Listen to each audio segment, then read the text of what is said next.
Hello दोस्तों, Gurukul plus में आपका स्वागत है। देखिए, क्वेश्चन प्रैक्टिस कर रहे हैं साइंस के वन लाइनर क्वेश्चन। तो देखिएगा, कार्य करने की दर को क्या कहते हैं। तो जो कार्य करने की दर होती है उसको शक्ति बोलते हैं। देखिए, शक्ति को अगर पी से डिनोट करते हैं तो पी बराबर होगा W/T। क्या होगा? तो पी बराबर होगा W/T। W/T को क्या बोलेंगे? कार्य करने की दर। W/T को क्या बोलेंगे दोस्तों? W/T को बोलते हैं कार्य करने की दर। क्या बोलते हैं? कार्य करने की दर बोलते हैं। अगला क्वेश्चन देखिएगा, शक्ति को व्याख्यात किया जाता है। बताइएगा, शक्ति को किसको?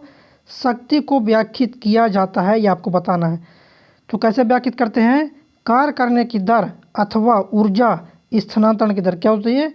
कार्य करने की दर अथवा ऊर्जा स्थानांतरण की दर को बोलते हैं शक्ति। किसको बोलते हैं दोस्तों?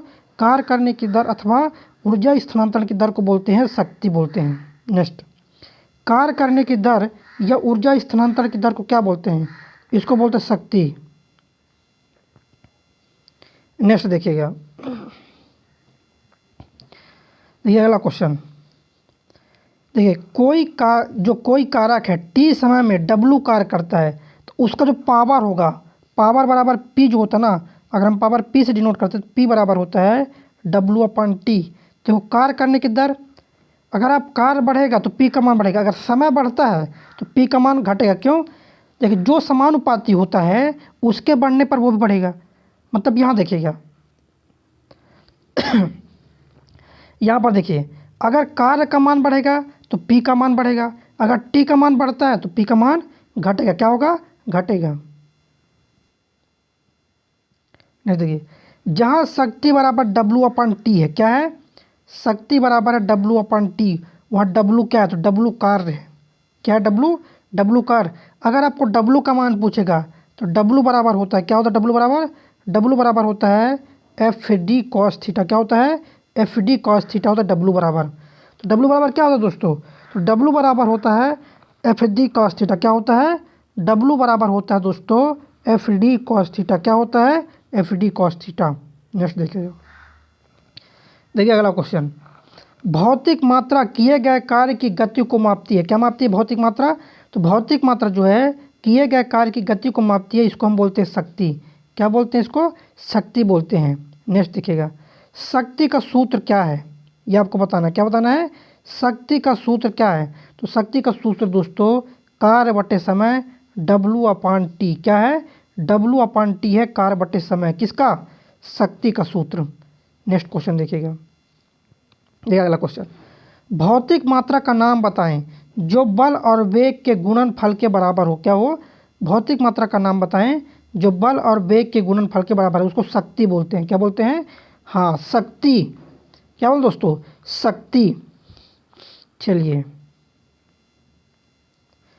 देखिए, ऊर्जा से रिलेटेड क्वेश्चन हम करने वाले। देखिए, कार्य और ऊर्जा, एक चीज़ बता देते हैं, कार्य और ऊर्जा दोनों का मात्रक जूल होता है। तो ये चीज़ आप याद रखिएगा, कार्य का और ऊर्जा दोनों का मात्रक क्या होता है? कार्य और ऊर्जा दोनों का मात्रक क्या होता है? तो दोनों का मात्रक होता है जूल। क्या होता है दोनों का मात्रक दोस्तों? तो दोनों का मात्रक होता है जूल होता है। क्वेश्चन है, यदि वायु प्रतिरोध को नगण्य माने, क्या माने? वायु प्रतिरोध को नगण्य माने तो मुक्त रूप से गिरते हुए पिंड की स्थितिज ऊर्जा और गतिज ऊर्जा का योग क्या होगा? स्थिर रहेगा। क्या होगा? जो योग रहेगा दोस्तों, तो योग क्या रहेगा? योग आपका स्थिर रहेगा। क्या रहेगा? योग स्थिर रहेगा। क्या होगा? योग स्थिर हो जाएगा। अगला क्वेश्चन देखिएगा, नेक्स्ट क्वेश्चन। ये क्वेश्चन क्या है, जब आप एक रबड़ बैंड खींचते हैं, क्या? जब आप एक रबड़ बैंड खींचते हैं तो हस्तांतरित ऊर्जा क्या है? क्या हस्तांतरित ऊर्जा क्या होती है? तो हस्तांतरित ऊर्जा जो है संग्रहित होती है किसमें? स्थितिज ऊर्जा में। किसमें संग्रहित होती है? स्थितिज ऊर्जा में संग्रहित होती है। नेक्स्ट, कणों की गतिज ऊर्जा अधिकतम होती है किसमें? बताइए दोस्तों, कणों की जो अधिकतम ऊर्जा होती है, क्या होती है? कणों की अधिकतम जो गतिज ऊर्जा होती है गैसों में होती है। किसमें? देखिए, गैस।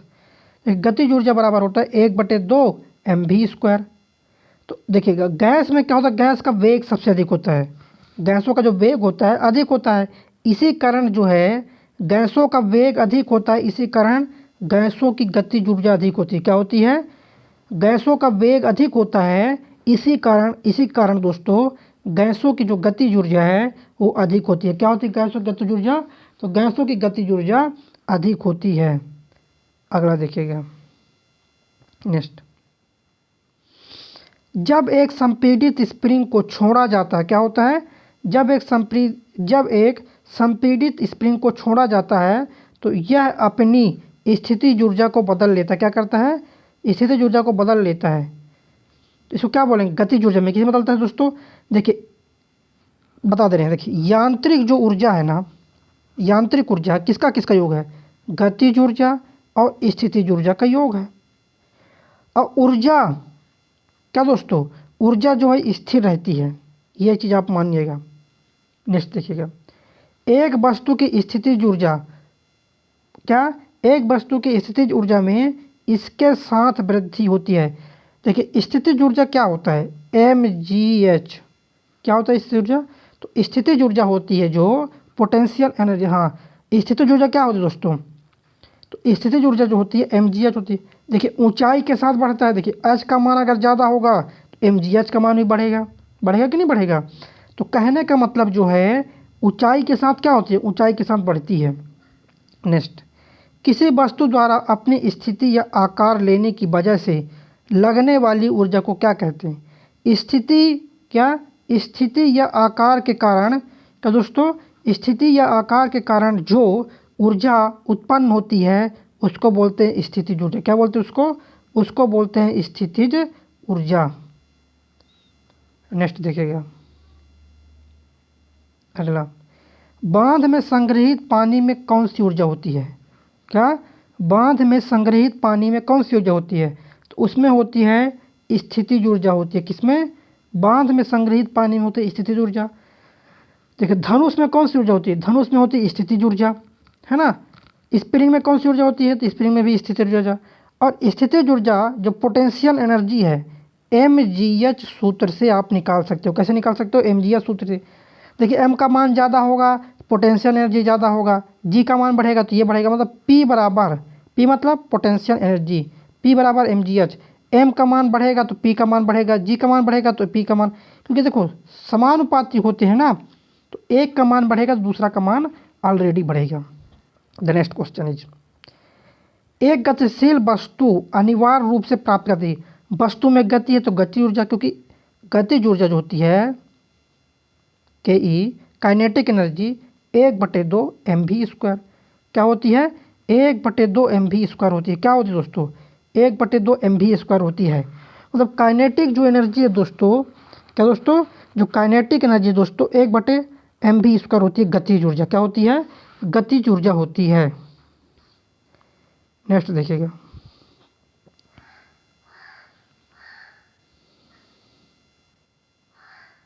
देखिए अगला क्वेश्चन, एक कार उच्च गति से चल रही है। क्या कर रही है? एक कार उच्च गति से चल रही है।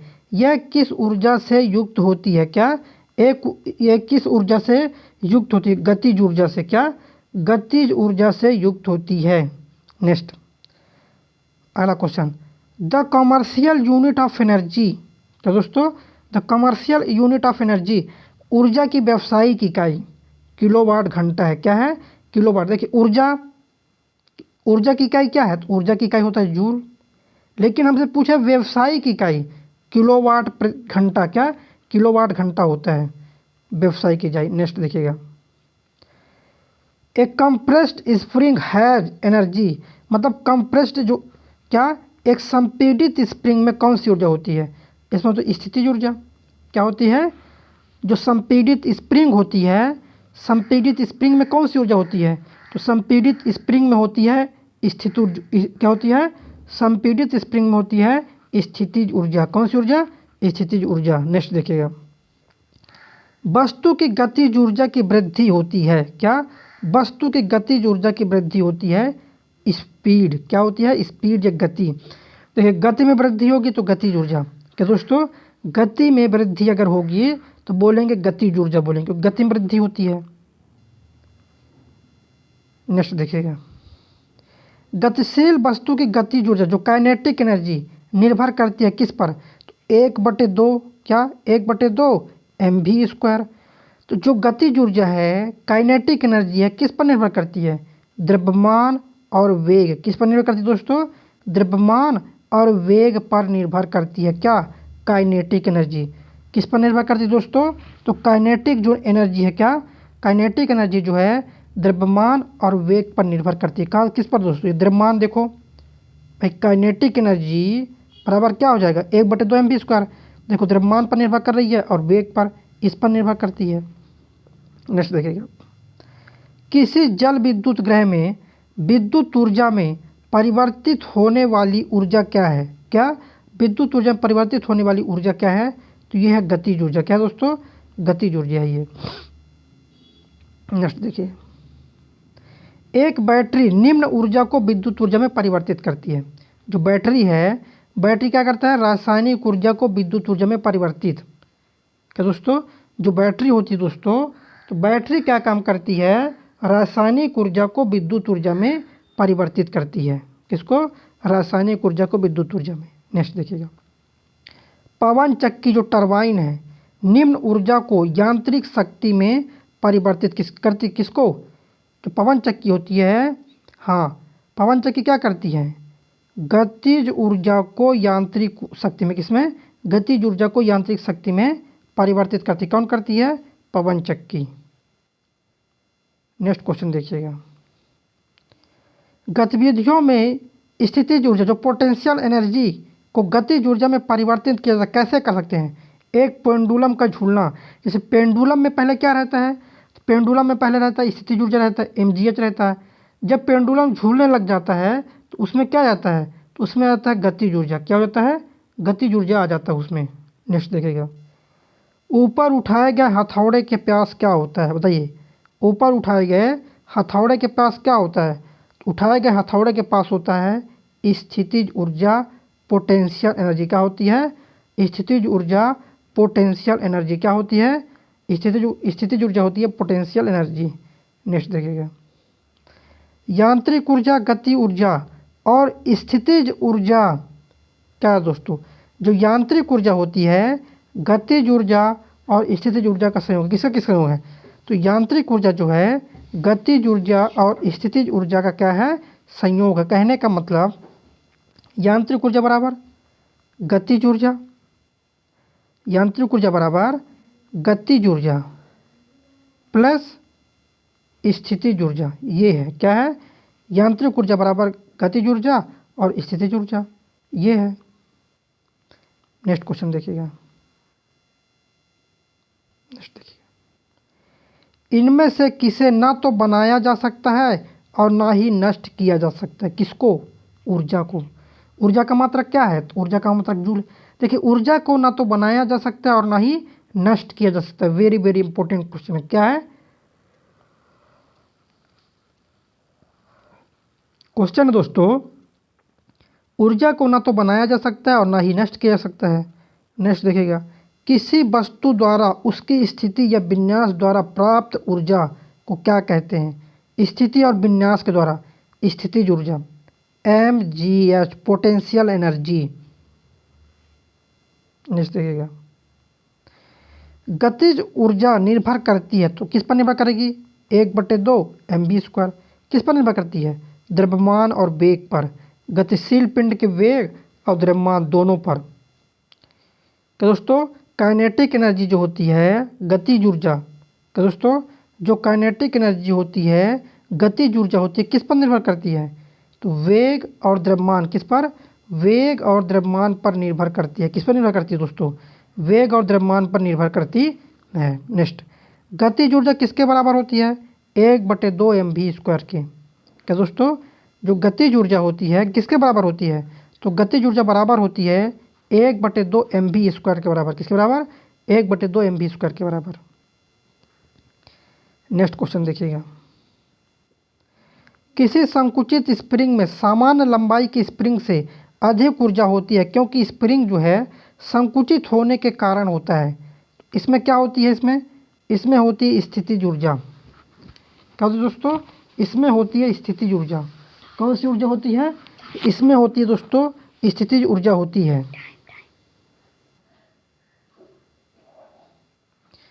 देखिए अगला नेक्स्ट क्वेश्चन, जब किसी बंदूक से गोली चलाई जाती, क्या जब किसी बंदूक से गोली चलाई जाती है तो इसकी संभावित ऊर्जा क्या होती है? तो इस नेक्स्ट क्वेश्चन देखिएगा, स्थिति या आकृति में हुए परिवर्तन के कारण जो एक वस्तु में ऊर्जा निहित होती है उसको बोलते हैं स्थितिज ऊर्जा। देखिए यांत्रिक ऊर्जा जो होती है ना, गतिज ऊर्जा और स्थितिज ऊर्जा दोनों का योग है। किसका है? काइनेटिक एनर्जी और पोटेंशियल एनर्जी। कौन? काइनेटिक एनर्जी और पोटेंशियल एनर्जी दोनों का योग होता है यांत्रिक ऊर्जा। क्या होता है? दोनों का योग होता है दोस्तों। क्या होता है दोस्तों? दोनों का योग होता है। नेक्स्ट क्वेश्चन देखिएगा,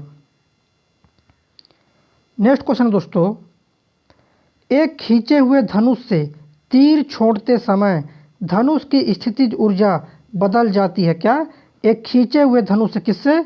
एक खींचे हुए धनुष से तीर छोड़ते समय धनुष की जो स्थितिज ऊर्जा है बदल जाती है किसमें? गतिज ऊर्जा में। किस में बदलती है दोस्तों? गतिज ऊर्जा में बदलती है। अगला देखिएगा, देखिए नेक्स्ट क्वेश्चन, पहाड़ से गिर रहे पिंड में क्या होती है? तो पहाड़ से गिर रहे पिंड में गतिज ऊर्जा भी होती है और स्थितिज ऊर्जा, दोनों ऊर्जा होती है। क्या होती है? स्थितिज ऊर्जा भी होती है और गतिज ऊर्जा, दोनों ऊर्जा होती है। नेक्स्ट, गिरते हुए नारियल में क्या होता है? तो गिरते हुए नारियल में होती है क्या? गतिज ऊर्जा। क्या होती है नारियल में? तो गिरते हुए नारियल में होती है गतिज ऊर्जा। कौन सी ऊर्जा होती है दोस्तों गिरते हुए नारियल में? तो गिरते हुए नारियल में होती है गतिज ऊर्जा। वेरी वेरी इंपॉर्टेंट क्वेश्चन है। नेक्स्ट देखिएगा, बंदूक में चली गोली लक्ष्य के भीतर गहराई से चली जाती है क्योंकि इसमें क्या होती है? गतिज ऊर्जा। क्योंकि देखिए जिसमें गति है ना, जिसमें वेग है उसमें गतिज ऊर्जा होगी, जिसमें भी गति है उसमें क्या होगी? गतिज ऊर्जा होगी। नेक्स्ट, टरबाइन द्वारा बहते पानी और हवा का प्रयोग निम्न परिवर्तन के लिए किया जाता है। किसके परिवर्तन के करते हैं? तो गतिज ऊर्जा को विद्युत ऊर्जा में परिवर्तन करते हैं। क्या करते हैं? गतिज ऊर्जा को विद्युत ऊर्जा में, किसमें दोस्तों? गतिज ऊर्जा को विद्युत ऊर्जा में परिवर्तित करते हैं। नेक्स्ट देखिएगा, देखिए अगला क्वेश्चन, यांत्रिक ऊर्जा माइनस गतिज ऊर्जा बराबर स्थितिज ऊर्जा। क्योंकि यांत्रिक ऊर्जा किसका किसका योग है? यांत्रिक ऊर्जा बराबर अगर बोले जाएं तो गतिज ऊर्जा धन स्थितिज ऊर्जा। क्या होगा यांत्रिक ऊर्जा? तो यांत्रिक ऊर्जा बराबर गतिज ऊर्जा प्लस स्थितिज ऊर्जा हो जाएगा। नेक्स्ट देखिएगा, एक वस्तु की गतिज ऊर्जा, क्या? एक वस्तु की गतिज ऊर्जा और स्थितिज ऊर्जा के योग को क्या कहा जाता है? बताइएगा। एक वस्तु की गतिज, क्या? एक वस्तु की गतिज ऊर्जा और स्थितिज ऊर्जा के योग को बोलते हैं यांत्रिक ऊर्जा। क्या बोलते हैं योग को? तो इनके योग को बोला जाता है यांत्रिक ऊर्जा, बोलते हैं इसके योग को। नेक्स्ट देखिएगा, अगला क्वेश्चन, निम्न ऊर्जा में दो प्रकार की ऊर्जा होती है। यांत्रिक ऊर्जा किसमें? देखिए यांत्रिक ऊर्जा में, किसमें दोस्तों? यांत्रिक ऊर्जा में दो प्रकार की ऊर्जा होती है। कौन कौन सी ऊर्जा होती है? गतिज ऊर्जा और स्थितिज ऊर्जा। देखिए यांत्रिक ऊर्जा में, किसमें? यांत्रिक ऊर्जा में दो प्रकार की ऊर्जा होती है। कौन कौन सी ऊर्जा होती है? गतिज ऊर्जा और स्थितिज ऊर्जा होती है। चलिए, पृथ्वी की ओर मुक्त रूप से गिरने वाले पिंड की कुल ऊर्जा क्या होती है? कुल ऊर्जा किसमें परिवर्तित होगा? इसमें कोई परिवर्तन नहीं होगा। नेक्स्ट, स्थितिज ऊर्जा किसमें होती है? बांध के पानी में। किसमें? तो दोस्तों देखिए बांध के पानी क्या रहता है? स्थिर रहता है। अब स्थिर है तो स्थितिज ऊर्जा। गतिज ऊर्जा नहीं होती किसमें? उठा हुआ हथौड़ा, जो उठा हुआ हथौड़ा है इसमें क्या होती है? स्थितिज ऊर्जा। उठे हुए हथौड़े में होती है स्थितिज ऊर्जा होती है। नेक्स्ट देखिएगा, किसी वस्तु की मुक्त रूप से गिरावट के दौरान, क्या? किसी वस्तु की मुक्त रूप से गिरावट के दौरान क्या होती है? गतिज ऊर्जा में वृद्धि होती है। क्या होती है? गतिज ऊर्जा में वृद्धि होती है। क्या होती है दोस्तों? गतिज ऊर्जा में वृद्धि होती है। नेक्स्ट क्वेश्चन देखिएगा, किसी निश्चित ऊंचाई पर गतिमान किसी वस्तु के वेग को 4 गुना बढ़ा दिया जाए तो उस वस्तु की स्थितिज ऊर्जा में परिवर्तन होगा कितना? स्थितिज ऊर्जा नियत रहेगी। क्या होगा? जो स्थितिज ऊर्जा है दोस्तों उसकी क्या रहेगी? स्थितिज ऊर्जा नियत रहेगी। क्या रहेगी? नियत रहेगी स्थितिज ऊर्जा। नेक्स्ट देखिए, देखिए साइकिल चलाते समय ऊर्जा का किस रूप में रूपांतर होता है? साइकिल चलाते समय, तो साइकिल चलाते समय रासायनिक ऊर्जा पेशी ऊर्जा में और फिर गतिज ऊर्जा में रूपांतरित होती है। क्या होती है? जो रासायनिक ऊर्जा होती है पेशी ऊर्जा और गतिज ऊर्जा में क्या हो जाती है? रूपांतरित हो जाती है। नेक्स्ट, एक संपीड़ित स्प्रिंग में, किसमें? एक संपीड़ित स्प्रिंग में सामान्य स्प्रिंग की तुलना में ऊर्जा होती है, कैसी ऊर्जा होती है दोस्तों? ऊर्जा होती है अधिक। क्या होती है? ऊर्जा, ऊर्जा अधिक होती है। नेक्स्ट, अगला क्वेश्चन देखिए,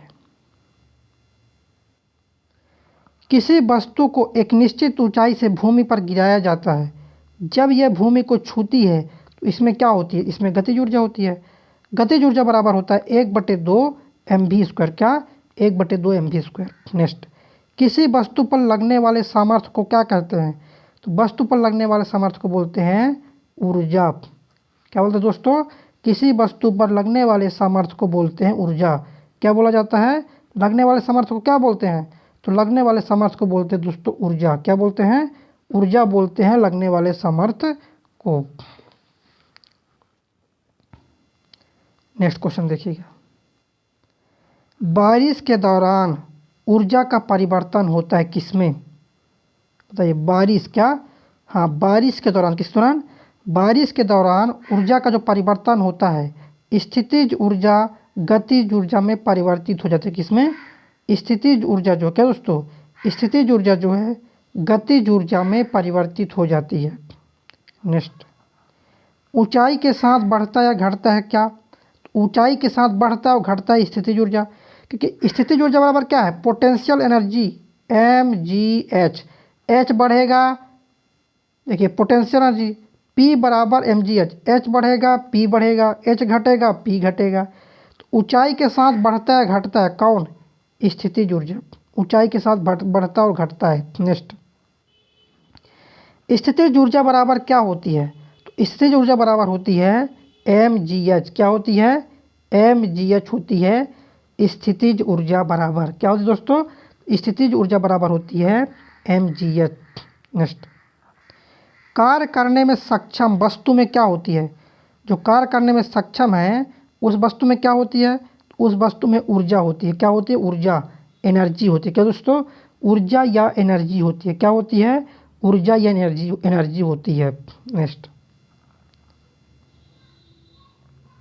अगला देखिए, एक हाइड्रो इलेक्ट्रिक पावर स्टेशन पर बहने वाला पानी टरबाइन घुमा सकता है, क्योंकि इसमें क्या होती है? क्योंकि इसमें गतिज ऊर्जा होती है। क्या होती है इसमें? इसमें गतिज ऊर्जा होती है। क्या हो दोस्तों? तो इसमें होती है गतिज ऊर्जा। नेक्स्ट देखिएगा, देखिए अगला क्वेश्चन, किसी निश्चित ऊंचाई पर उठे हुए पानी में ऊर्जा होती है कौन सी? क्वेश्चन है, किसी निश्चित ऊंचाई पर उठे हुए पानी में कौन सी ऊर्जा होती है? उसमें होती है स्थितिज ऊर्जा। कौन सी होती है? उसमें स्थितिज ऊर्जा होती है। नेक्स्ट क्वेश्चन देखिए, यदि कोई लड़का गैस से भरा गुब्बारा छोड़ता है, क्या? यदि कोई लड़का गैस से भरा गुब्बारा छोड़ता है जो ऊपर जाता है तो स्थितिज ऊर्जा होगी, क्या होगी? स्थितिज ऊर्जा। तो स्थितिज ऊर्जा जो होगी बढ़ती है। क्या होती है स्थितिज ऊर्जा दोस्तों? तो स्थितिज ऊर्जा जो है बढ़ती है। क्या होती है स्थितिज ऊर्जा? तो स्थितिज ऊर्जा होती है बढ़ती है। नेक्स्ट क्वेश्चन देखिएगा, यदि एक बंदूक से गोली चलाई जाती है और बंदूक पीछे की ओर जाती है, क्या होती है? बंदूक पीछे की ओर आती है, तो बंदूक की गतिज ऊर्जा, तो बंदूक की गतिज ऊर्जा क्या होगी? गोली से कम। क्या होगी बंदूक की गतिज ऊर्जा? तो बंदूक की गतिज ऊर्जा जो है गोली से कम तेज, क्या रहेगी दोस्तों? गोली से कम तेज रहेगी। चलिए नेक्स्ट देखिएगा, देखिए अगला क्वेश्चन, किसी वस्तु के मुक्त रूप से गिरने के दौरान, क्या? किसी वस्तु के मुक्त रूप से गिरने के दौरान ऊर्जा इसके रास्ते में किसी एक बिंदु पर बढ़ जाती है। क्या होती है? एक बिंदु पर बढ़ जाती है। उसको क्या बोलते हैं? उसको बोलते हैं गतिज ऊर्जा। क्या बोलते हैं? गतिज ऊर्जा। नेक्स्ट, ऊर्जा का वह रूप कौन सा है जो कि एक साइकिल को चलाते समय उत्पन्न नहीं होता? क्या? ऊर्जा का वह रूप कौन सा है जो कि एक साइकिल को चलाते समय उत्पन्न नहीं होता? रासायनिक ऊर्जा। क्या है वो? रासायनिक ऊर्जा है। अब जो क्वेश्चन करने वाले द्रव्यमान से, किससे? मास से रिलेटेड, मास से रिलेटेड क्वेश्चन करेंगे, द्रव्यमान से related. The unit of measurement of, क्या? हाँ, measurement of inertia any object is. तो क्या है question? The unit of measurement of inertia in object. Inertia मतलब क्या? जड़त्व है। क्या? इनर्शिया मतलब जड़त्व। किसी वस्तु के जड़त्व मापन की इकाई क्या बोलते हैं? द्रव्यमान बोलते हैं, मास। जड़त्व के मापन की इकाई को क्या बोलते हैं? तो जड़त्व मापन की इकाई को बोलते हैं द्रव्यमान। नेक्स्ट, किसी वस्तु के द्रव्यमान का मापन क्या कहलाता है? तो किसी वस्तु के द्रव्यमान का जो मापन कहलाता है दोस्तों, वो कहलाता है जड़त्व। क्या कहलाता है? जड़त्व कहलाता है किसी वस्तु के द्रव्यमान का मापन। नेक्स्ट देखिएगा, द्रव्यमान की परिभाषा है ये। अगला क्वेश्चन देखिएगा, देखिए नेक्स्ट, द्रव्यमान बटे आयतन बराबर होता है घनत्व। क्योंकि घनत्व बराबर क्या होता है? घनत्व बराबर होता है द्रव्यमान बटे आयतन। घनत्व बराबर द्रव्यमान बटे आयतन। तो यहाँ पर दिया द्रव्यमान बटे आयतन, तो क्या है? घनत्व है। क्या हो जाएगा? घनत्व हो जाएगा। नेक्स्ट क्वेश्चन क्या है? किसी पदार्थ का प्रति इकाई आयतन पर द्रव्यमान, प्रति इकाई आयतन पर द्रव्यमान मतलब द्रव्यमान बटे आयतन, घनत्व कहलाएगा। क्या कहलाएगा? घनत्व, डेंसिटी। नेक्स्ट, वस्तु का जो द्रव्यमान होता है, क्या दोस्तों? वस्तु का जो द्रव्यमान होता है सब जगह एक समान रहता है। देखिए, बल, भार और वजन ये चेंज होते रहते हैं। जी के साथ गुरुत्वीय त्वरण का मान चेंज होगा तो भार वजन का मान भी चेंज हो जाएगा। जी का मान ज़्यादा होगा तो जो भार है वो भी बढ़ेगा। जी का मान कम होगा तो भार का मान भी कम होगा। लेकिन द्रव्यमान जो है ना, कभी चेंज नहीं होता द्रव्यमान। नेक्स्ट, त्वरण के मान को गुरुत्व के कारण प्रभावित नहीं करता। क्या? त्वरण के मान को गुरुत्व के कारण प्रभावित नहीं करता द्रव्यमान। देखिए, त्वरण के कहने का मतलब ये है कि जो द्रव्यमान है दोस्तों, कहीं पर भी चेंज इसका नहीं होता। मास, जो मास होता है वो चेंज नहीं होता है। अगला देखिएगा, किसी ऑब्जेक्ट का निम्न नियत है और स्थान बदलने पर नहीं बदलता। तो क्या नियत रहता है? द्रव्यमान। क्या दोस्तों? जो द्रव्यमान होता है दोस्तों, द्रव्यमान नियत रहता है। नेक्स्ट देखिएगा, देखिए अगला क्वेश्चन, बल समीकरण में जो F होता है दोस्तों, F बराबर क्या होता है? तो F बराबर होता है एम ए, द्रव्यमान गुणे त्वरण। बल बराबर द्रव्यमान गुणे त्वरण। क्या होता है बल बराबर? तो बल बराबर होता है द्रव्यमान गुणे त्वरण। क्या होता है? द्रव्यमान गुणे त्वरण। नेक्स्ट, यदि हम पेड़ की शाखा को तेजी से हिलाएं तो कुछ पत्तियां पेड़ से अलग हो जाती। यह होता है, क्यों होता है ये? जड़त्व के कारण।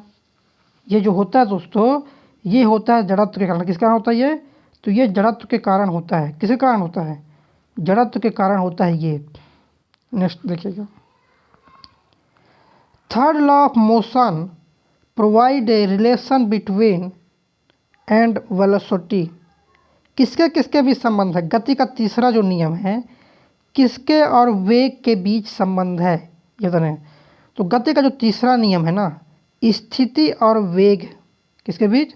स्थिति और वेग के बीच संबंध दर्शाता है। क्योंकि गति का तीसरा नियम क्या है? v स्क्वायर बराबर यू स्क्वायर 2as। क्या है? v स्क्वायर बराबर यू स्क्वायर प्लस 2as है। क्या है? You square plus 2as। तो यहाँ पर है वेग और यहाँ पर s का मतलब होता है स्थिति, विस्थापन। तो पहला लेना है, अंतिम लेना है। वेग और स्थिति को दर्शाता है। नेक्स्ट, प्रत्येक क्रिया की उसके तुल्य और एक विपरीत प्रतिक्रिया होती है। क्या होती है? प्रत्येक क्रिया की, क्या दोस्तों? प्रत्येक क्रिया की और उसके तुल्य और एक विपरीत प्रतिक्रिया होती है। यह न्यूटन का नियम है। कौन सा नियम है न्यूटन का? न्यूटन का तृतीय नियम है ये। क्या दोस्तों? तो ये जो है ना दोस्तों, न्यूटन का तृतीय नियम है। कौन सा नियम है? न्यूटन का तृतीय नियम है ये। नेक्स्ट, गति का दूसरा नियम किससे संबंधित है? Second law of motion is related to संवेग से। गति का दूसरा नियम किससे संबंधित है? तो गति का दूसरा नियम जो संबंधित है संवेग से। अगला, न्यूटन गति का दूसरा नियम जो है बल के प्रभावों को समझाने में सहायक है। किसको समझाने में सहायक है? बल के प्रभावों को समझाने में सहायक है। कौन? न्यूटन गति का दूसरा नियम बल के प्रभावों को समझाने में सहायक होता है। अगला, जो समीकरण है F बराबर ma को न्यूटन के किस नियम के रूप में जानते हैं? इसको जानते हैं न्यूटन के द्वितीय नियम। क्वेश्चन पूछ देता है कि बल का जो सूत्र है, बल का जो समीकरण है किससे प्राप्त होता है? तो बल का समीकरण प्राप्त होता है न्यूटन के द्वितीय नियम से। देखिए, बल की परिभाषा अगर बात करें हम, बल की जो परिभाषा है तो ये किससे प्राप्त होता है? तो बल की परिभाषा प्राप्त होता है हमको किससे? तो बल की परिभाषा न्यूटन के पहले नियम से प्राप्त होता है। जो बल की परिभाषा है न्यूटन के पहले नियम से प्राप्त होता है, लेकिन उसका सूत्र द्वितीय नियम से प्राप्त होता है। नेक्स्ट, न्यूटन का पहला नियम जाना जाता है जड़त्व का नियम, लॉ ऑफ इनर्शिया। कौन सा? न्यूटन का जो पहला नियम है लॉ ऑफ इनर्शिया के नाम से जानते हैं, जड़त्व का नियम इस नाम से उसको जानते हैं। देखिए, लॉ ऑफ मोशन, न्यूटन की गति का नियम, दीवार पर फेंका हुआ गेंद क्यों टकराकर वापस लौटता है? तीसरे नियम के कारण, क्रिया बराबर प्रतिक्रिया। क्या? क्रिया बराबर प्रतिक्रिया होता है। क्या होता है? क्रिया बराबर प्रतिक्रिया होता है, इसके कारण। द नेक्स्ट क्वेश्चन, कथन न्यूटन के गति के तीसरे नियम। क्या दोस्तों? न्यूटन क्या क्वेश्चन क्या है? न्यूटन के गति से तीसरे नियम के लिए सही है। क्या सही है? बल अलग अलग निकाय पर विपरीत दिशा में लागू होता है। क्या होता है? जो बल होता है अलग अलग निकाय पर विपरीत दिशा में लागू होता है। नेक्स्ट, गति का प्रसिद्ध नियम दिया था, किसने दिया था? तो गति का जो प्रसिद्ध नियम है न्यूटन ने दिया था। किसने दिया था?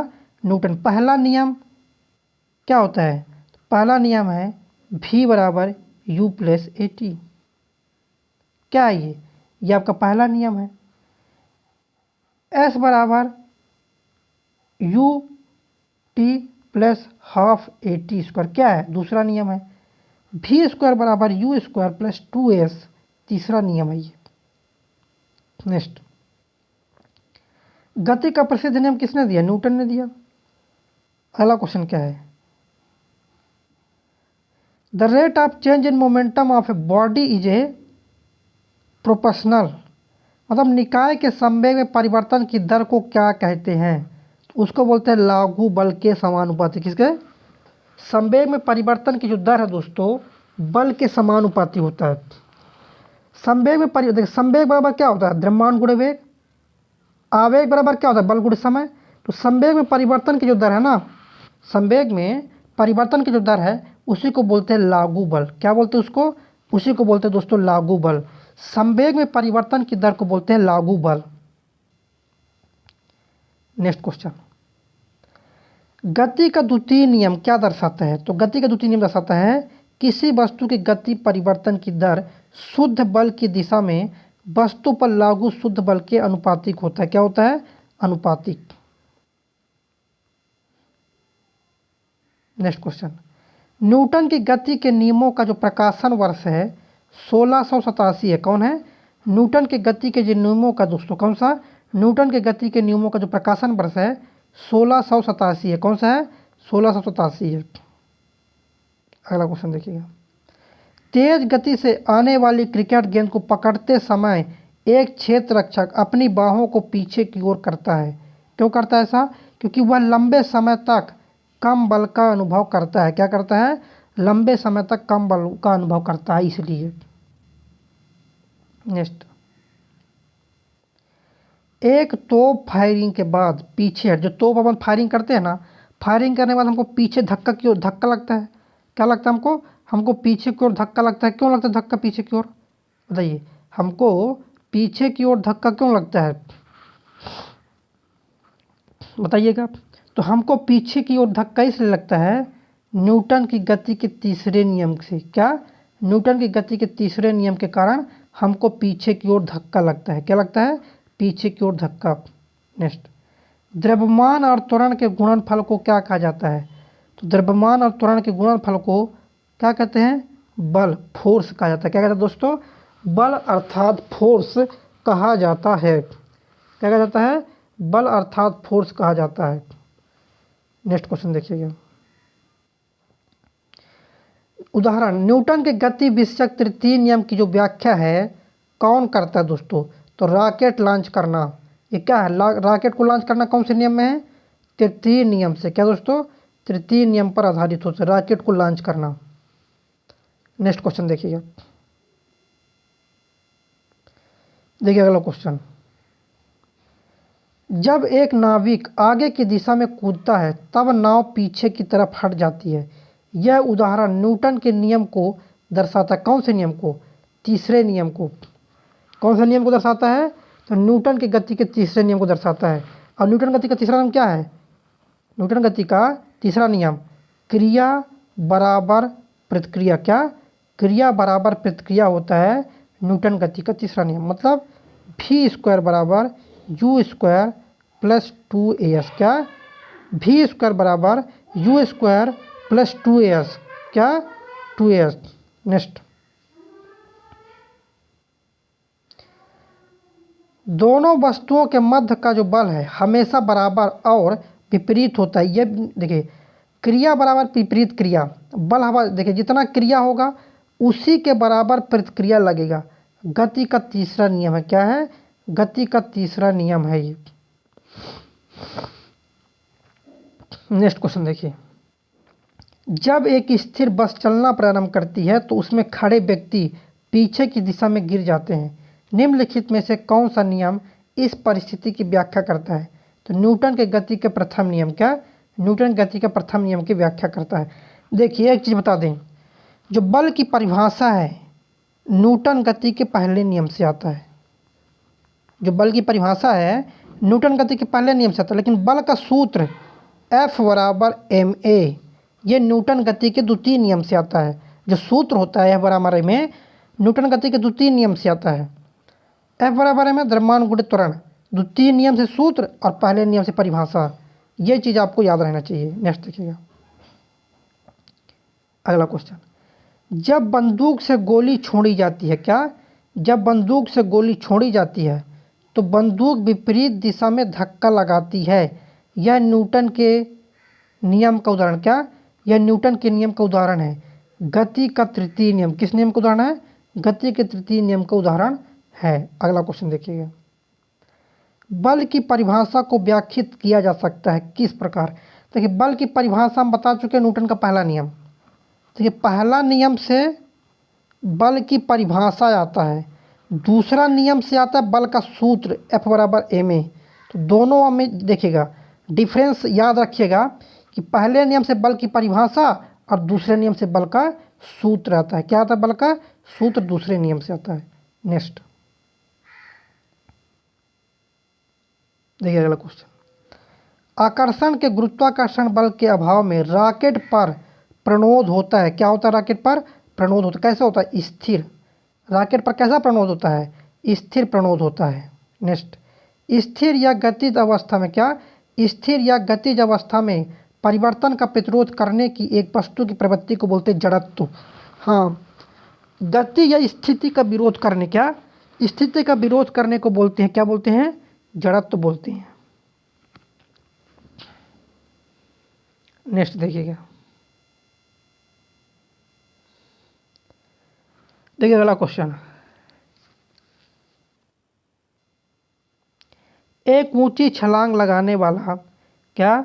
एक ऊंची छलांग लगाने वाला ऊंची छलांग से पहले कुछ समय तक दौड़ता है ताकि गति का जड़त्व उसे ऊंची छलांग लेने में मदद करे। क्या करे?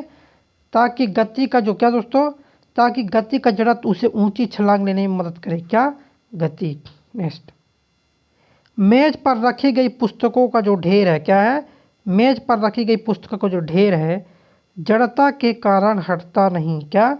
हाँ, देखिए कोई पुस्तक रखी है मेज पर, क्यों नहीं हटती है अपने से? जड़ता के कारण, क्योंकि नियम है, वस्तु गतिशील है तो गतिशील रहेगी और स्थिर है तो स्थिर रहेगी जब तक उस पर कोई बाह्य बल न लगाया जाए। क्या दोस्तों?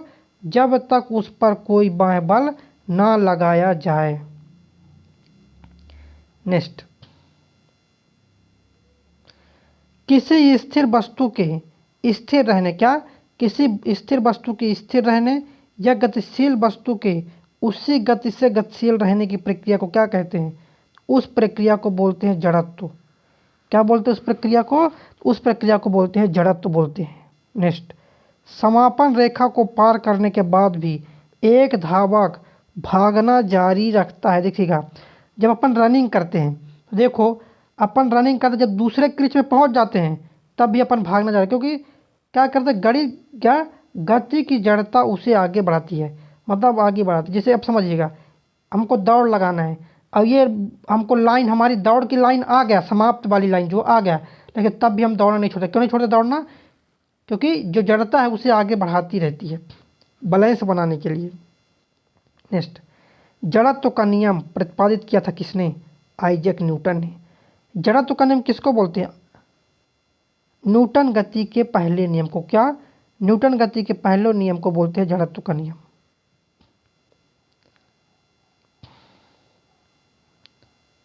ये क्वेश्चन ज़्यादा इम्पोर्टेंट नहीं है, देखिए अगला।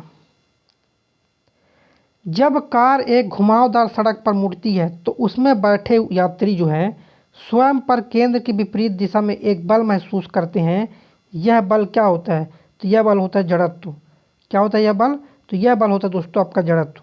अब जो क्वेश्चन करने वाले हैं बल, फोर्स से रिलेटेड क्वेश्चन। किससे रिलेटेड? फोर्स से रिलेटेड क्वेश्चन आपको हम करने वाले हैं। चलिए, और जितने भी साथी जुड़े हुए एक बार शेयर कर दीजिए यार। हाँ, शेयर कर दीजिए, और लाइक नहीं किया तो लाइक कर दी। जितने बार साथी हैं एक बार लाइक करेंगे और शेयर करेंगे। नेक्स्ट क्वेश्चन देखिए,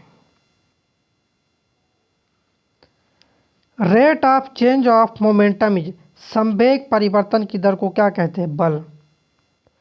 संवेग परिवर्तन की दर को क्या बोलते हैं दोस्तों? हाँ, संवेग परिवर्तन की दर को बोलते हैं बल। क्या बोलेंगे? संवेग परिवर्तन की दर को बोलते हैं बल। चलिए अगला देखिए, 10+2 CHSL में क्वेश्चन आया है। देखिए, एक m द्रव्यमान वाली वस्तु को जमीन से h ऊंचाई तक उठाया जाता है, तो इस क्रिया के लिए बल की आवश्यकता होती है। वस्तु को उठाने के लिए आवश्यक न्यूनतम बल वस्तु का वजन है। क्या है? वस्तु का वजन है। नेक्स्ट, m द्रव्यमान की कोई वस्तु जो त्वरण a से गतिशील है, क्या है? त्वरण a से गतिशील है, उस पर प्रयुक्त बल होगा। बताइए, m द्रव्यमान की कोई वस्तु जो त्वरण a से गतिशील है उस पर प्रयुक्त बल क्या होगा? तो F बराबर होता है ma। क्या होता है बराबर? F बराबर होता है दोस्तों ma होता है, द्रव्यमान गुणे त्वरण।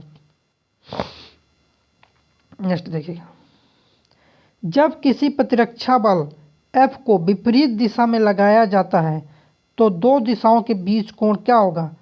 हाँ, विपरीत दिशा में लगा रहे हैं 180 अंश। भाई विपरीत दिशा में लगा रहे हैं तो मतलब क्या, 180 अंश होगा।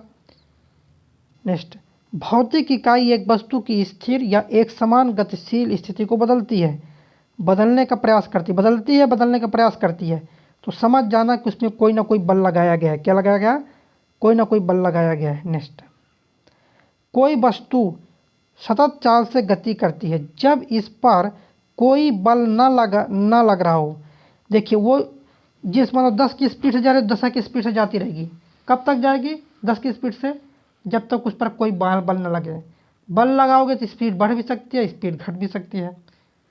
तो कोई वस्तु स्थिर है तो स्थिर रहेगी, गतिमान है तो गतिमान रहेगी जब तक कोई बाह्य बल ना लगाया जाए। क्या? कोई बाह्य बल ना लगाया जाए। चलिए अगले क्वेश्चन देखते हैं।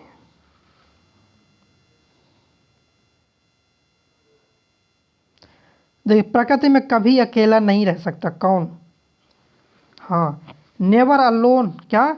Never alone in nature is. प्रकृति में कभी अकेला नहीं होता। बल, फोर्स, जो फोर्स होता है प्रकृति में कभी भी अकेला नहीं रहता। फोर्स किस पर लग रहा है ये तो पता होनी चाहिए, इसलिए जो फोर्स होता है बल कभी प्रकृति में अकेला नहीं रहता। नेक्स्ट क्वेश्चन देखिएगा। एक वस्तु पर लागू संतुलित बल का प्रभाव क्या है? एक वस्तु की आकृति में परिवर्तन के क्या? वस्तु की आकृति में परिवर्तन, बल, फोर्स बराबर, तो बल बराबर होता है F बराबर ma, द्रव्यमान गुणे त्वरण। तो बल बराबर द्रव्यमान गुणे त्वरण, मास और एक्सेलरेशन, त्वरण। प्रतिबल का जो प्रभाव है किस पर निर्भर करता है? तो प्रतिबल का प्रभाव क्षेत्रफल पर। क्या दोस्तों? ये बोला गया है कि प्रतिबल का जो प्रभाव है किस पर निर्भर करता है? क्षेत्रफल पर। अगला क्वेश्चन, मुक्त रूप से गति करने में सक्षम 10 केजी द्रव्यमान की एक वस्तु पर जब 10 न्यूटन का बल लगाया जाता है तो निकाय में लागू, तो निकाय जो है ना 1 मीटर प्रति वर्ग सेकेंड के त्वरण के साथ गति करेगा। किस स्पीड से दोस्तों? किस त्वरण से गति करेगा? 1 मीटर प्रति वर्ग सेकेंड के त्वरण से जो है वो गति करेगा। अगला क्वेश्चन, यदि एक वस्तु दोनों सिरों से पकड़कर खींची जाती है तो उस पर लागू बल को क्या कहते हैं? उस पर लागू बल को बोलते हैं खिंचाव बल। कौन सा बल बोलेंगे उस पर? उस पर बोलेंगे दोस्तों खिंचाव बल। नेक्स्ट देखिएगा, किसी पदार्थ पर बाह्य बल कार्य करने के बावजूद भी उसके आकार में परिवर्तन न होने का गुण क्या कहलाता है? बाह्य बल या दृढ़ता कहलाता है।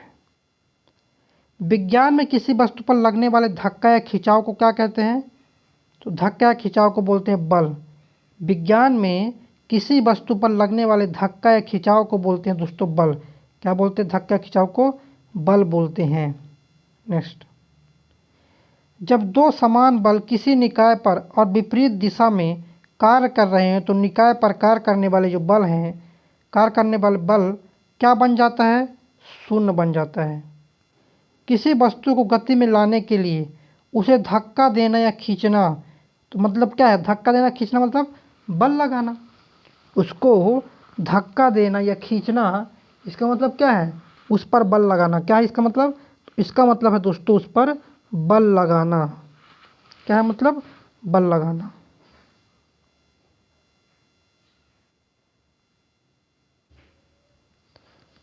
दो पिंडों के बीच बल जो होता है सदैव कैसा होता है? तो दो पिंडों के बीच जो बल है समान और विपरीत दिशा में प्रयुक्त होता है। क्या होता है? समान और विपरीत दिशा में प्रयुक्त होता है। क्या? दो पिंडों के बीच जो बल है सदैव समान और विपरीत दिशा में प्रयुक्त होता है। तो ये क्वेश्चन क्या है? ठोस सतह द्वारा, किस पर? ठोस सतह द्वारा किसी भी वस्तु पर सामान्य दिशा में लगाए गए बल को क्या कहते हैं? तो लगाए गए बल को बोलते हैं सामान्य बल। क्या बोलते हैं दोस्तों? लगाए गए बल को, लगाए गए बल को बोलते हैं सामान्य बल। सभी बलों में क्या होता है? तो सभी बलों में होता है परिमाण और दिशा दोनों होता है। क्या होता है? बल में क्या होता है? परिमाण भी होता है और दिशा, दोनों चीज़ें होती हैं। नेक्स्ट, किसी वस्तु पर कार्य करने वाले गुरुत्व बल को क्या कहते हैं? तो गुरुत्व बल को बोलते हैं भार। क्या बोलते हैं गुरुत्व बल को? तो गुरुत्व बल को बोलते हैं दोस्तों भार। भार बराबर होता है mg। क्या होता है भार बराबर? भार बराबर होता है mg होता है। देखिए, जो भार है स्थान चेंज के साथ साथ भार चेंज होते रहता है, लेकिन मास जो है द्रव्यमान कभी भी चेंज नहीं होता। याद रखिएगा। क्या याद रखना है? जो द्रव्यमान है दोस्तों, क्या? जो द्रव्यमान है, द्रव्यमान कभी भी चेंज नहीं होता। क्या चेंज नहीं होता? द्रव्यमान कभी भी चेंज नहीं होता है। रैखिक संवेग संरक्षण। क्या दोस्तों? रैखिक संवेग संरक्षण। आवेग, क्या आवेग, इम्पल्स, आवेग किसके तुल्य होता है? संवेग में परिवर्तन के तुल्य होता है। क्या होता है? जो आवेग होता है संवेग में परिवर्तन के तुल्य होता है आवेग। द्रव्यमान गुणे वेग, संवेग, अगर हम संवेग को p से डिनोट करते हैं तो p बराबर mv होता है। संवेग बराबर क्या है? संवेग बराबर द्रव्यमान गुणे वेग है। क्या है? संवेग बराबर है द्रव्यमान गुणे वेग। क्या है संवेग बराबर? द्रव्यमान गुणे वेग। नेक्स्ट, संवेग द्रव्यमान गुणे वेग है। क्या है? द्रव्यमान गुणे वेग। संवेग बराबर क्या होता है? मोमेंटम। मोमेंटम इस क्या है? तो मोमेंटम क्या है दोस्तों? मास गुणे वेलोसिटी। क्या है? मास गुणे वेलोसिटी। संवेग बराबर द्रव्यमान गुणे वेग।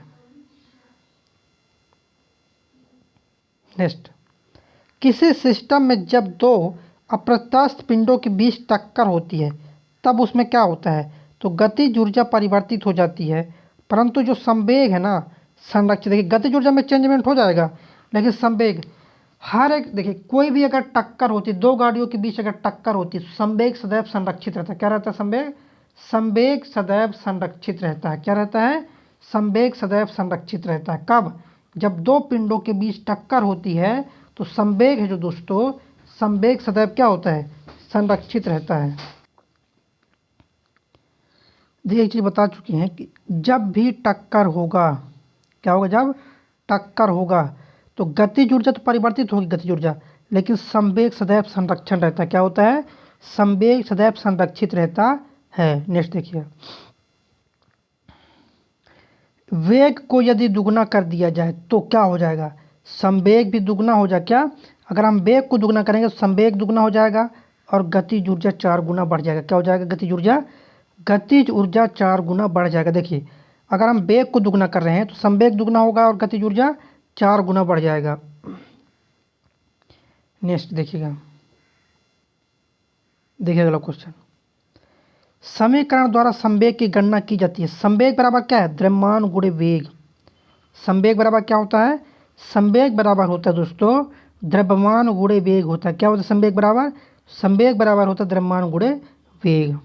नेक्स्ट, यदि किसी गतिमान पिंड की चाल दुगनी कर दी जाए तो क्या? यदि किसी गतिमान पिंड की जो चाल है, चाल को अगर दुगनी कर दी जाए तो इसका संवेग दुगना हो जाएगा। क्या हो जाएगा इसका संवेग? तो इसका जो संवेग है संवेग दुगना हो जाएगा। नेक्स्ट, एक टकराव में हमेशा किसकी बचत होती है? संवेग की बचत होती है। एक टकराव जब होता है ना दोस्तों, क्या? एक टकराव में हमेशा संवेग की बचत होती है। किसकी बचत होती है? हमेशा संवेग की बचत होती है एक टकराव में। किसमें? एक टकराव में हमेशा एक संवेग की बचत होती है। नेक्स्ट देखिएगा,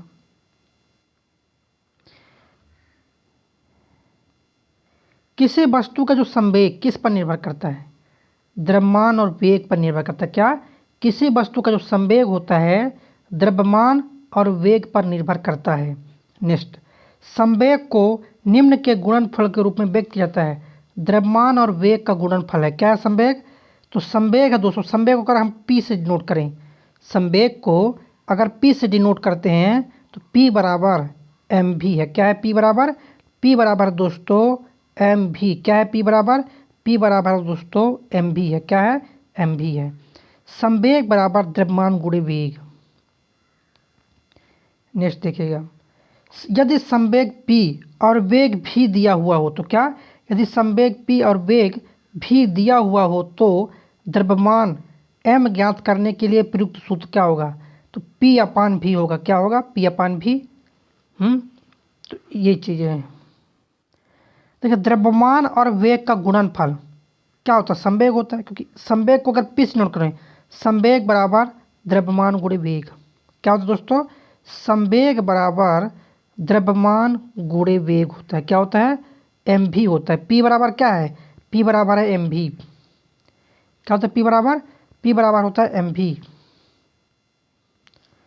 देखिए संवेग संरक्षण का rule, law of conservation of momentum, देखिएगा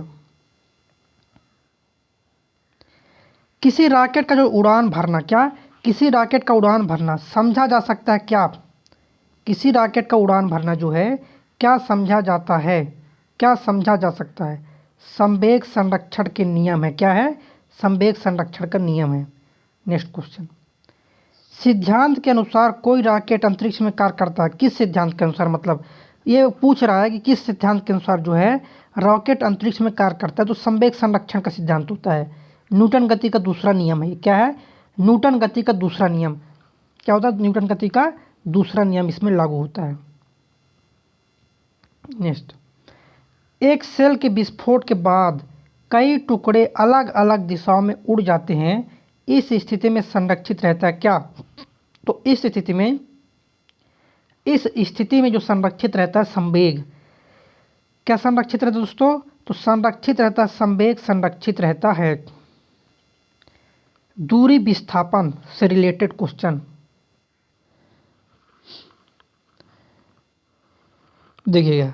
दूरी विस्थापन, डिस्टेंस एंड डिस्प्लेसमेंट से रिलेटेड क्वेश्चन प्रैक्टिस करने वाले हैं। देखिएगा, वह भौतिक राशि जो कभी भी ऋणात्मक नहीं हो सकती। देखिए, दूरी जो है ना, ये कभी ऋणात्मक नहीं हो सकती है। विस्थापन तो धनात्मक भी होती है, ऋणात्मक भी होती है, शून्य भी होती है। तो विस्थापन ऋणात्मक हो सकती है, लेकिन दूरी कभी भी ऋणात्मक नहीं होती है। ये चीज़ आपको याद रखना होगा। नेक्स्ट देखिएगा,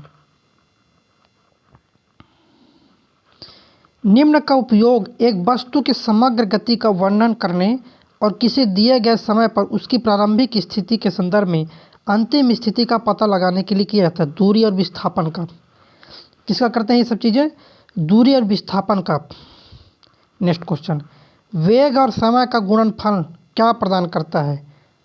बताइएगा दोस्तों, आपको बताना है कि वेग और समय किसका, वेग और समय का जो गुणनफल है, वेग और समय का गुणनफल क्या प्रदान करता है? विस्थापन।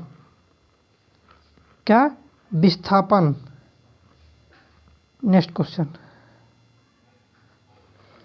यदि किसी वस्तु द्वारा, क्या, यदि किसी वस्तु द्वारा तय की गई दूरी शून्य है, क्या, यदि किसी वस्तु द्वारा तय की गई दूरी शून्य है, तो वस्तु का जो विस्थापन क्या है? देखिए, दूरी अगर शून्य है तो विस्थापन शून्य होगा ही होगा, क्योंकि जो विस्थापन है दूरी से अधिक कभी नहीं हो सकता।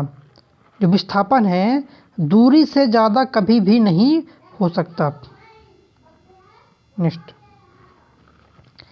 एक वस्तु को ऊपर की ओर फेंका जाता है, यह 100 मीटर की ऊंचाई तक जाती है और फिर फेंकने वाले के पास वापस आ जाती है, तो वस्तु का वास्तविक विस्थापन शून्य होता है। क्या हो जाता है वास्तविक विस्थापन? देखिए, हम अगर घर से चलना स्टार्ट किए, कहीं भी गए, शाम को आके घर में आ गए, हम घर से चलना प्रारंभ करते हैं, यहाँ वहाँ जाते हैं, फिर रात में पुनः घर में आ जाते हैं, तो हमारा विस्थापन क्या हो जाएगा? हमारा विस्थापन हो जाएगा शून्य। क्या हो जाएगा हमारा विस्थापन? हमारा विस्थापन हो जाएगा दोस्तों शून्य हो जाता है विस्थापन। नेक्स्ट देखिएगा,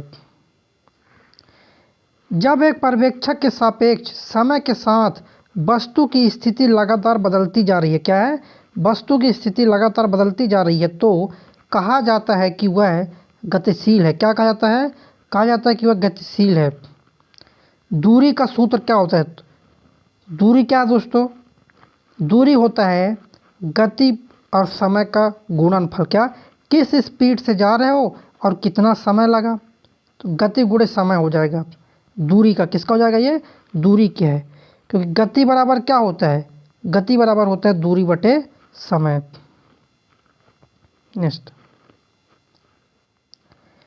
आप उस मात्रा को क्या कहेंगे जो वेग समय लेखा चित्र के वक्र के अंतर्गत स्वयं के और दो मात्रा सूचकों के बीच सम्मिलित होता है? उसको बोलते हैं विस्थापन बोलते हैं। विस्थापन के बारे में गलत क्या है? यह धनात्मक ऋणात्मक शून्य हो सकता है। चलिए अगला क्वेश्चन। अब देखिए, चाल और वेग में चाल और वेग के बारे में कुछ क्वेश्चन करने वाले हैं। देखिए नेक्स्ट, चाल और वेग के बारे में क्वेश्चन देखिएगा। किसी वस्तु का त्वरण इसके वेग में प्रति इकाई समय में परिवर्तन होता है। कहने का मतलब ये होता है दोस्तों, त्वरण बराबर होता है वेग बटे समय। त्वरण बराबर वेग बटे समय। त्वरण की परिभाषा कैसे देंगे? तो वेग परिवर्तन की दर को त्वरण कहते हैं। त्वरण किसको बोलते हैं? वेग परिवर्तन की दर को बोलते हैं त्वरण। नेक्स्ट क्वेश्चन, समय के साथ किसी वस्तु का जो वेग है, क्या समय के साथ किसी वस्तु के वेग दिखाने वाले ग्राफ को क्या कहते हैं? तो वेग दिखाने वाले ग्राफ को बोलते हैं वेग समय ग्राफ। क्या बोलते हैं दोस्तों? वेग समय ग्राफ बोला जाता है। नेक्स्ट क्वेश्चन, औसत चाल और औसत वेग। क्या दोस्तों? औसत चाल और औसत वेग वस्तु की गति दर्शाता है दिए गए अंतराल के दौरान। किसके अंतराल? दिए गए अंतराल के दौरान वस्तु की गति दर्शाता है। नेक्स्ट क्वेश्चन, एक भीड़ भाड़ वाली सड़क पर एक बस गति कर रही है, तो गति कौन से गति को दौरान रही है? असमान। देखिए भीड़ भाड़ सड़क पर क्या होता है, बस तेज होती है फिर धीम होती है, तो गति कैसी हो गई? तो गति हो गई असमान। क्या गति हो गई? असमान गति। कौन सी गति हो जाती है? असमान गति हो जाती है। नेक्स्ट, चाल दूरी और समय का सही संबंध क्या है? तो चाल दूरी समय का सही संबंध है S बराबर डी अपन टी। क्या? S बराबर डी अपन टी। नेक्स्ट क्वेश्चन, तात्कालिक वेग और औसत वेग। क्या? तात्कालिक वेग और औसत वेग तब बराबर होते हैं जब वस्तु क्या होती है? वस्तु शून्य में त्वरण हो। क्या है? वस्तु शून्य त्वरण से हो। किसमें हो? वस्तु शून्य त्वरण में हो। नेक्स्ट, विस्थापन की परिवर्तन दर को क्या कहा जाता है?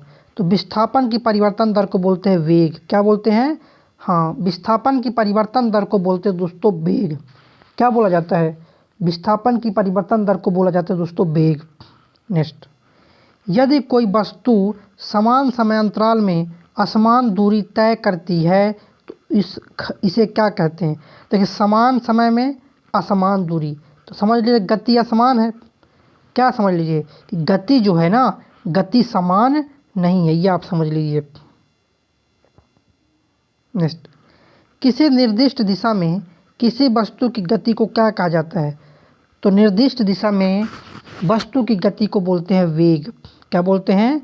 वस्तु की गति को बोलते हैं वेग, वेलोसिटी। देखिए प्रक्षेप गति से रिलेटेड कुछ क्वेश्चन है। किससे रिलेटेड? प्रक्षेप गति से रिलेटेड क्वेश्चन। यदि कोई वस्तु ऊपर की तरफ फेंकी जाए तो अधिकतम ऊंचाई पर पहुंचने पर वेग तो शून्य हो जाएगा। भाई जब अधिकतम ऊंचाई पर पहुंचेगा मतलब उसके बाद क्या है? उसके बाद पृथ्वी पर आनी है। अधिकतम ऊंचाई पर पहुंच गया मतलब उसके बाद वस्तु को नीचे की ओर आनी है, और जब नीचे की ओर आनी है मतलब उसका वेग क्या हो जाएगा? वहाँ पर उसका वहाँ पर वेग शून्य हो जाएगा। नेक्स्ट, पृथ्वी की सतह से फायर किए गए प्रक्षेप की गति के दौरान क्या होता है? उसका वेग जो है क्षैतिज घटक, क्या उसके वेग का जो क्षैतिज घटक होता है, कौन सा घटक? क्षैतिज घटक, वो स्थिर रहता है। नेक्स्ट, प्रक्षेप के पथ को क्या कहते हैं? तो प्रक्षेप के पथ को बोलते हैं प्रक्षेप पथ। क्या बोलते हैं? प्रक्षेप के पथ को बोलते हैं प्रक्षेप पथ। नेक्स्ट, एक प्रक्षेप गति में क्षैतिज के साथ एक बड़ा कोण पैदा करता है। कौन करता है बड़ा कोण? ऊंचा प्रक्षेप पथ। कौन? ऊंचा प्रक्षेप पथ जो है एक बड़ा कोण पैदा करता है। नेक्स्ट, जब किसी कण को ऊर्ध्वाधर ऊपर की ओर फेंका जाता है और जब वह सबसे ऊंचे बिंदु पर पहुंचता है तो त्वरण नीचे की ओर होता है। क्या होता है त्वरण? देखिए जब किसी कण को हम ऊपर की ओर फेंक रहे हैं और वह जब सबसे ऊंचाई पर पहुंचता है मतलब उसके बाद नीचे आना है तो वहाँ पर वेग होगा शून्य, तो उसका जो त्वरण है किधर हो जाएगा? त्वरण नीचे की ओर हो जाएगा। क्या होगा? त्वरण नीचे की ओर हो जाता है। नेक्स्ट, यदि एक गेंद ऊपर फेंकी जाती है तो परिवर्तन नहीं होता। जब एक गेंद को अगर ऊपर फेंकी जाती है तो परिवर्तित नहीं होता। क्या? त्वरण परिवर्तित नहीं होता। क्या परिवर्तित नहीं होता दोस्तों? त्वरण जो है ना, त्वरण परिवर्तित नहीं होता। क्या परिवर्तित नहीं होता है? त्वरण जो है आपका ये परिवर्तित नहीं होता है। कौन सा परिवर्तित नहीं होगा? त्वरण परिवर्तित नहीं होगा। नेक्स्ट देखिएगा, देखिए प्रक्षेप गति में कुल उड़ान का जो समय होता है क्या होता है? उड्डयन काल क्या होता है? अधिकतम ऊंचाई तक पहुंचने में लगने वाले समय से दुगना। जो उड्डयन काल होता है अधिकतम ऊंचाई तक पहुंचने में लगने वाला समय, मतलब जितना ऊंचाई पर जाने में लगा, ऊंचाई अधिकतम ऊंचाई जाने में जितना समय लगा और आने में उतना समय लगेगा, इसीलिए अधिकतम ऊंचाई तक पहुंचने में जो लगने वाला समय का क्या करना है, डबल करना है सीधी सीधी। नेक्स्ट,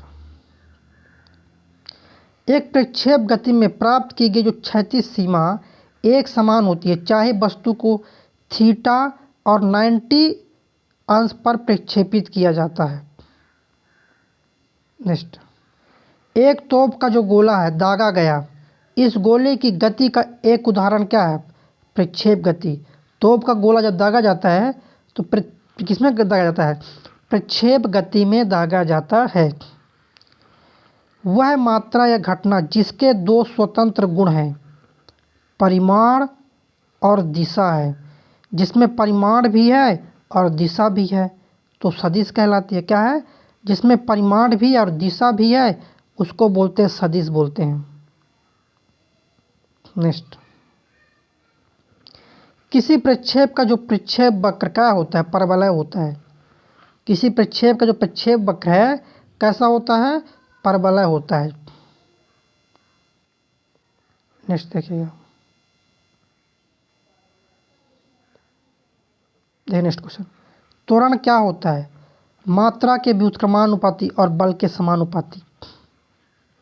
मात्रा मतलब होता है मास, क्योंकि F बराबर होता है ma, तो जो त्वरण होता है a होता है बल के समानुपाती होता है, और जो m होता है m के क्या होता है, मात्रा के व्युत्क्रमानुपाती होता है। तो त्वरण मात्रा के व्युत्क्रमानुपाती और बल के समानुपाती। वेग समय ग्राफ जो है क्या, वेग समय ग्राफ की ढलान क्या दर्शाती है, मतलब वेग परिवर्तन की दर को क्या कहते हैं, तो वेग परिवर्तन की दर को बोलते हैं त्वरण बोलते हैं। a बराबर v/t, त्वरण बराबर क्या होगा, तो त्वरण कैसे निकालते हैं समझिएगा आप। त्वरण निकालते हैं a बराबर अंतिम वेग माइनस प्रारंभिक वेग अपॉन t, ये है त्वरण निकालने का फार्मूला। नेक्स्ट, अब केंद्रीय त्वरण और स्पर्श रेखी त्वरण के बीच का कोण 90 डिग्री होता है। क्या होता है, 90 डिग्री होता है। अभिकेंद्री त्वरण और स्पर्श रेखी त्वरण के बीच का कोण होता है 90 डिग्री। वेग में परिवर्तन की दर को त्वरण कहते हैं। क्या दोस्तों, वेग में परिवर्तन की दर को बोलते हैं त्वरण। क्या बोलते हैं, त्वरण। नकारात्मक त्वरण इसको बोलते हैं क्या, नकारात्मक त्वरण के दिशा में विपरीत होता है, वेग होता है। और ऋणात्मक त्वरण को क्या बोलते हैं, मंदन बोलते हैं। क्या बोलते हैं, ऋणात्मक त्वरण को बोलते हैं मंदन।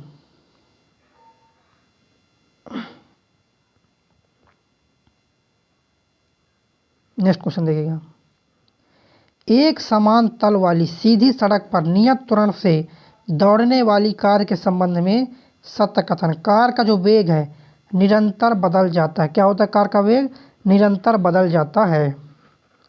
नेक्स्ट, जब कोई वस्तु एक समान गति से गतिशील कर रही हो, क्या कर रही हो, जब कोई वस्तु एक समान गतिशील से गति कर रही हो तो त्वरण क्या हो जाएगा, त्वरण शून्य होगा। तो गति अगर समान है, वेग में अगर चेंज नहीं हो रहा तो त्वरण का मान 0 हो जाएगा।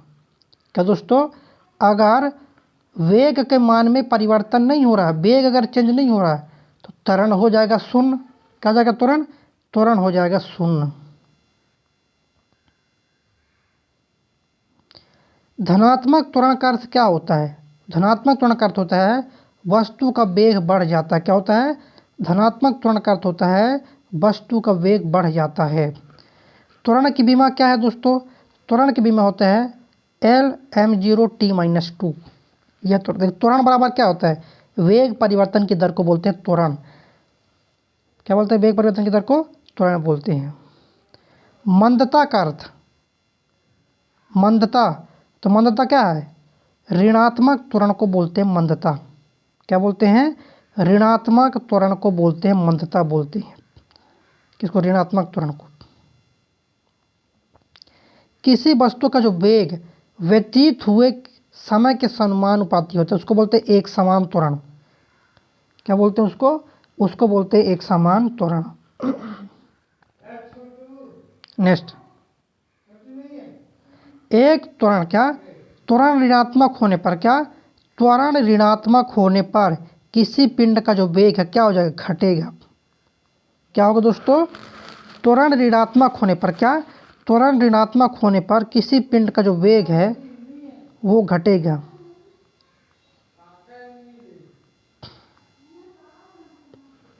नेक्स्ट देखिएगा, एक वस्तु के प्रति इकाई समय में वेग परिवर्तन की दर को क्या कहते हैं, तो वेग परिवर्तन की दर को बोलते हैं त्वरण। ए बोलते हैं, क्या बोलते हैं, वेग परिवर्तन की दर को बोलते हैं त्वरण, जिसको ए से डिनोट करते हैं। मुक्त रूप से गिर रही किसी वस्तु की गति किसका उदाहरण है, समान त्वरित गति का। किसका उदाहरण है, एक समान रूप से क्या दोस्तों, मुक्त रूप से गिर रही किसी वस्तु की गति का उदाहरण क्या है, समान त्वरित गति है। नेक्स्ट,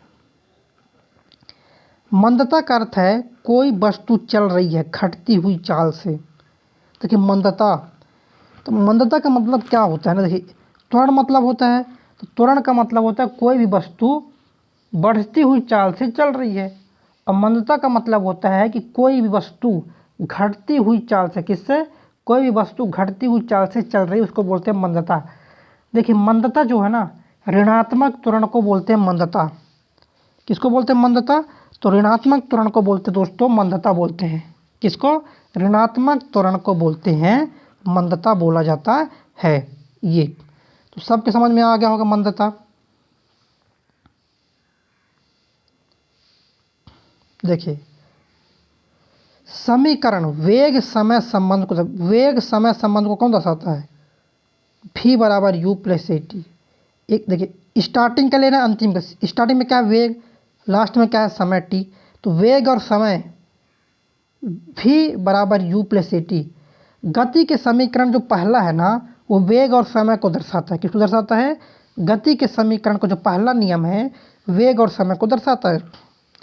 गति का जो दूसरा नियम है s बराबर U T plus half A T square, किसको दर्शाता है ये, देख s मतलब स्थिति और t मतलब ए टी स्क्वायर, टी मतलब समय, मतलब स्थिति और समय को, मतलब स्थान और समय को दर्शाता है। किसको दर्शाता है, स्थान और समय को, स्थान और समय को दर्शाता है। कौन, गति का जो दूसरा नियम है, तो किसको दर्शाता है, स्थान और समय को।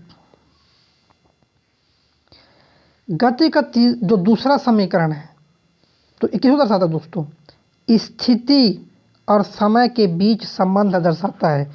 गति का दूसरा नियम का सूत्र होता है s बराबर U T plus half A T square. ये होता है गति का दूसरा समीकरण। अगला देखिए, गति का जो समीकरण के संबंध में गलत है, तो गलत, ये गलत होता है भाई। गति का समीकरण में तृतीय समीकरण क्या होता है, v स्क्वायर बराबर यू स्क्वायर प्लस 2as। क्या होता है, v स्क्वायर बराबर यू स्क्वायर प्लस 2as। गति का दूसरा समीकरण स्थिति और समय के बीच, किस बीच, समय के बीच संबंध दर्शाता है। क्योंकि गति का दूसरा समीकरण क्या होता है, गति का दूसरा समीकरण है s बराबर U T plus half A T square. क्या होता है, U T plus half A T square. ये क्या है, गति का तीसरा समीकरण है। क्या है, गति का तीसरा समीकरण। अब देखिए s मतलब स्थिति और t मतलब समय, स्थिति और समय को दर्शाता है। किसको दर्शाता है, स्थिति और समय को दर्शाता है। नेक्स्ट देखिए,